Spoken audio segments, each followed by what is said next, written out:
Have a great weekend. Morning, everybody. Donald Trump may be taking it to a whole new level today, set to hold what might be the largest rally yet for a candidate from either party. State official confirming 30,000 expected tonight in Mobile, Alabama to see one Donald J. Trump. Wow.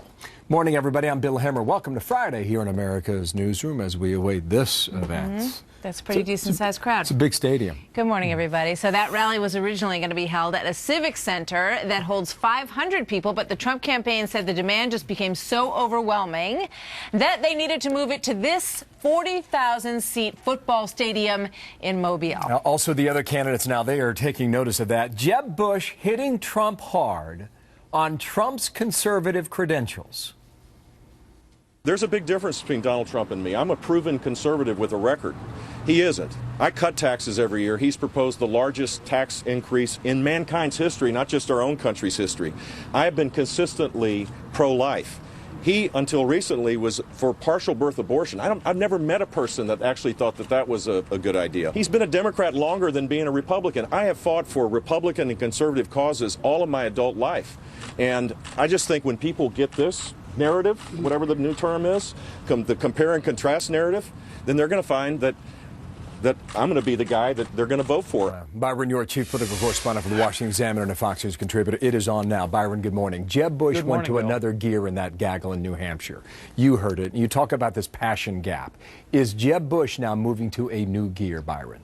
A lot of frustration in Jeb Bush's voice there. Clearly, there is a huge passion gap. That's Howard Kurtz's phrase. A huge passion gap between Trump and Bush, and actually between Trump and the rest of the field. You saw that Wednesday night when they had dueling town halls in New Hampshire. An enormous amount of energy and excitement at the Trump event, not so much at the much, much smaller Jeb Bush event. And all of the candidates, the leading candidates in the Republican race, are trying to find a way to deal with this Trump phenomenon.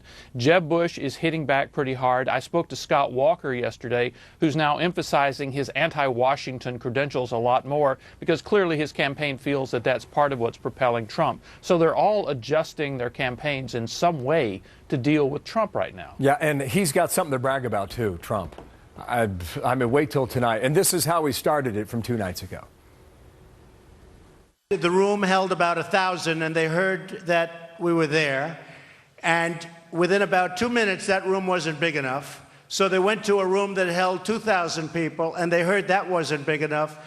And now they went to the convention center, and they heard that wasn't big enough. They're going to end up being 30 to 40,000 people in Alabama. So look at this place, Byron. I mean, what if Trump fills it? What if he gets 40,000? How do we look at this campaign starting tomorrow morning? Well, if he does, I think that means this campaign has moved to another level altogether. It's completely like any other Republican campaign. And I also think it indicates, excuse me, even though Alabama is a conservative Republican state, if he gets that many people, it indicates that he is drawing from beyond the Republican base. Maybe people are just curious, but he's getting a lot of people who aren't the Republican base to come listen to his message. Yeah, and voters see a guy in Trump who talks a big game about issues that have not, frankly, been solved. And at the moment, that issue for him is immigration. Quickly.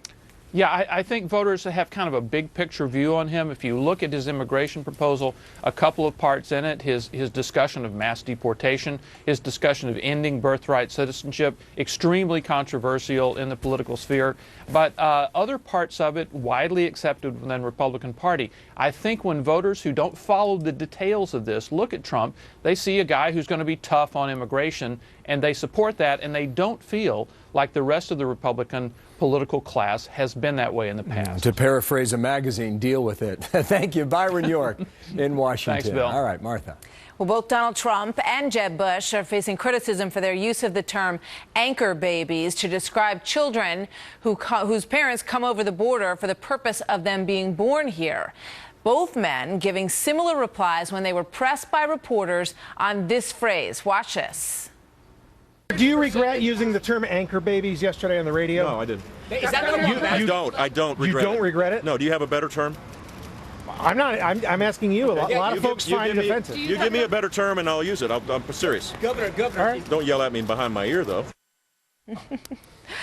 So So we've got a panel coming up on that in a couple of minutes. And then at 9:30, Republican presidential candidate Rick Santorum, who says that he's been talking about a lot of these things for a long time. He wants people to start hearing him on that. We're going to get his take on the controversy as well. So Bush did not back down from it. Trump did not back down from it. And Bobby Jindal on our program yesterday did the same thing. Says we're too PC. We'll debate that in a minute here. Coming up.